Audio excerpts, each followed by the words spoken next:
ఆనంద్ సాయి కృష్ణ గారు, స్పిరిచువల్ జర్నీలో ఉన్న వాళ్ళు చాలా మంది నాన్ వెజ్ అనేది ముట్టరు. కొంతమంది ఏంటంటే నాన్ వెజ్ లేనిదే డే గడవదని చెప్తూ ఉంటారు. నాన్ వెజ్ తినకుండా ఉండేది నిజంగా మన లైఫ్లో ఏంటి, ఏం మార్పులు తీసుకొస్తుంది? ఎస్పెషల్లీ స్పిరిచువల్ జర్నీ స్టార్ట్ చేసిన వాళ్ళు ఎందుకు నాన్ వెజ్ తినరు? నాన్ వెజ్ ఎందుకు తినరంటే, ఇప్పుడు చూడండి, వాళ్ళు చూసే ప్రతి దాన్ని సాక్ష్యభూతంగా చూసేటప్పుడు, ఇప్పుడు జంతువులో ప్రాణం ఉంటుంది, మనిషిలోనో ప్రాణం ఉంటుంది. జంతువును మనం బలి ఇచ్చేటప్పుడు అది ఊకే నన్ను బలి వండి అంటుందా? బలి ఇచ్చిన తర్వాత అది ఏదైనా ఒక 10-15 నిమిషాలు అలా కొట్టుకుంటూ ఉంటుందా? ఆ తల తీసేసినప్పుడు ఒకసారి దాన్ని చూడండి, మీరు బాగా ఈసారి అబ్జర్వ్ చేయండి. దాని తల తీసినప్పుడు అది ఎంత మానసిక క్షోభ అనుభవిస్తుంది.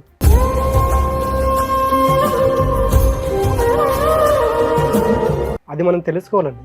ఇప్పుడు మన ఇంట్లో ఎవరికైనా చిన్న హెల్త్ ప్రాబ్లం వస్తేనే మనం హాస్పిటల్కి పరిగెత్తుతున్నాం, ఆ నొప్పిని భరించలేక. అలాంటిది మళ్ళీ ఆ జంతువుని బలిచ్చేటప్పుడు అది మనకు ఆహారంగా ఉపయోగపడుతుంది అనేది మూర్ఖత్వం అండి. నీకు ఏ దాంట్లో కూడా భగవంతుడు నాకు నాన్ వెజ్ పెట్టండి అని ఎక్కర్లేదు. మీరు బైబిల్, ఖురాన్, భగవద్గీత ఏదైనా తీసుకోండి, దాంట్లో ఎక్కడైనా నాకు మాంసం పెట్టండి అని ఉందంటే దాన్ని తీసుకొచ్చి నాకు చూపండి, నేను ఆ రోజు యాక్సెప్ట్ చేస్తాను ఆ వర్డ్ నుండి. ఎక్కడ లేదండి. ఇప్పుడు మరి అలాంటప్పుడు ఇప్పుడు దీక్ష చేస్తున్నారు 41 రోజులని, మరి ఈ 41 రోజులు మీరు మాంసం తినండి. మాంసం ఎందుకు తినట్లేదు? నిష్ఠతో పూజ ఎందుకు చేస్తున్నారు? ఇప్పుడు మీ 41 డేస్ క్లాసెస్లో కూడా మీరు నాన్ వెజ్ ముట్టద్దని చెప్తారా? 100% అండి. వాళ్ళు మా క్లాసులకు వస్తారని, లేకపోతే లేదు. మీరు 41 రోజుల తర్వాత మేము 41 రోజులు ఎందుకు మానమని చెప్తున్నామంటే, ఈ 41 రోజులు నువ్వు ఏదైతే ప్యూర్గా ఉంటావో నీకు రిజల్ట్ స్టార్ట్ అవుతుంది. 41 రోజుల తర్వాత వీళ్ళకి ఎలాగుంటుందంటే, ఈ 41 రోజులు నేను నిష్ఠతో సాధన చేయబట్టి నాకు రిజల్ట్ వచ్చింది కదా, తర్వాత మీ ఇష్టం అని చెప్పేస్తాం. అలా చెప్పడం వల్ల ఏమవుతుందంటే 41 రోజుల తర్వాత వీళ్ళకి ఎంతో కొంత రిజల్ట్ అనేది స్టార్ట్ అయి ఉంటుంది. దాన్ని కంటిన్యూ చేయడం వల్ల ఈ ప్రాబ్లం నుంచి బయటపడతాం వాళ్ళకి తెలుస్తుంది. చాలా మంది నాన్ వెజ్ మానేసిన వాళ్ళు కూడా ఉన్నారండి. తర్వాత కంటిన్యూ చేస్తే అది వాళ్ళ ఒపీనియన్, మనం ఏం చేయాలి. ఇప్పుడు నిజంగానే నాన్ వెజ్ మానేయడం మంచిదంటారా ప్రతి వ్యక్తి కూడా? 100% అండి. ఇప్పుడు చూడండి, ఒక వ్యక్తి ఎప్పుడైతే మెంటల్గా స్ట్రాంగ్ ఉండాలంటే వెజిటేరియన్ ఫుడ్ అనేది వెరీ ఇంపార్టెంట్ అండి. నాన్ వెజ్ ఎక్కువ తీసుకోవాలని చూడండి, వాళ్ళ కోపము, ద్వేషం, పగ, ప్రతీకారాలు ఎక్కువ ఉంటాయి. ఈ సాత్విక ఆహారం ఎవరు తీసుకునే వాళ్ళు మీరు బాగా అబ్జర్వ్ చేస్తే వాళ్ళ కోపము, ద్వేషం ఇవన్నీ ఉండవండి, సాక్ష్యభూతంగా ఉంటాయి.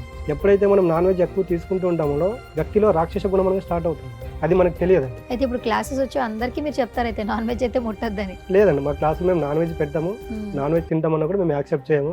ఈ 41 రోజులు మీరు ఉంటారంటే క్లాసులకు రావద్దని చెప్పేస్తాం. తర్వాత మీకు రిజల్ట్ వస్తే మీరు కంటిన్యూ చేయండి, అప్పుడు మీకు దాని వాల్యూ తెలిసి ఉంటుంది కదా అని చెప్పేస్తాం. మేము చెప్పడం వరకు మా ధర్మం అండి, తర్వాత వాళ్ళు వినడం వినకపోవడం వాళ్ళ ఇష్టం. ఇప్పుడు మీరు కూడా స్పిరిచువల్ జర్నీ స్టార్ట్ చేసి 25 సంవత్సరాలు అవుతుంది. అవునండి. మీరు ఈ జర్నీ స్టార్ట్ చేయడం మీకు కూడా ఖచ్చితంగా ఏదో ఒక ప్రధాన కారణం అయితే ఉంటుంది. స్పిరిచువల్ జర్నీ స్టార్ట్ చేసిన చాలా మంది కూడా ఇదే మాట చెప్తుంటారు, నాన్ వెజ్ అనేది ముట్టొద్దని చెప్తున్నారు. ఒకవేళ ఏదైనా సమస్యతో మీ దగ్గరకు వచ్చి క్లాసెస్ తీసుకున్నా, ఆ సమస్య సార్ట్ అవుట్ అయిపోయినా జీవితంలో మీరు నాన్ వెజ్ తినకుండా ఉండండి, దూరంగా ఉండండి, మమ్మల్ని నమ్మండి అని చెప్తూ ఉంటారు.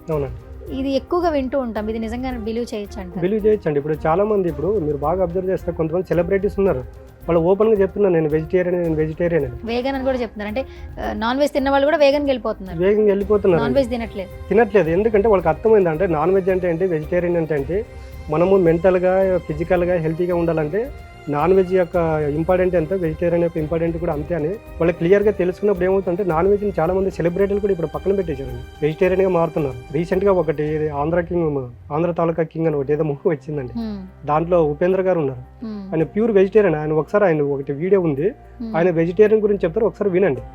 ఎందుకంటే వాళ్ళు మనమైతే ఏదో చెప్తున్నాం, ఇప్పుడు నేను ఏదో స్పిరిచువల్గా ఉన్నాను కాబట్టి, నేను ఏదో కొంచెం తెలుసు కాబట్టి నాన్ వెజ్ గురించి మానేయండి అంటే దానికి లెక్క ఉంటుంది. ఇప్పుడు ఆయన చెబుతున్నాడు నాన్ వెజ్ తినొద్దంటే అది మీ పైన ఎంత ప్రభావం చూపుతుంది అన్నప్పుడు, ఆ సెలబ్రిటీ చెప్తున్నాడు అంటే ఆయన పాటిస్తున్నట్టే అర్థం కదండి. ఒకసారి సెలబ్రిటీలు ఎవరెవరు చెప్తున్నారో ఒకసారి వినండి, అది మీరు నమ్మితే మానేయండి, నమ్మలేకపోతే కంటిన్యూ చేయండి. అండ్ మెయిన్గా మీరు క్లాసెస్లో ఆన్లైన్ క్లాసెస్ అలాగే ఆఫ్లైన్ క్లాసెస్ కండక్ట్ చేస్తూ ఉంటారు. ఎస్పెషల్లీ మంత్లీ కొన్ని ఫ్రీ క్లాసెస్ ఉన్నాయి కదా, ఒకసారి దాని గురించి తెలియజేస్తారు? ఫ్రీ క్లాసెస్ అనేది ఆన్లైన్లో ఉంటుందండి, ఎవ్రీ సండే మార్నింగ్ కానీ ఉదయం కానీ ఉంటుందండి. తర్వాత ఆఫ్లైన్ క్లాస్ వచ్చేసి ప్రతి నెల ఒకటి ఫుల్ డే క్లాస్ ఉంటుంది. ఓకే.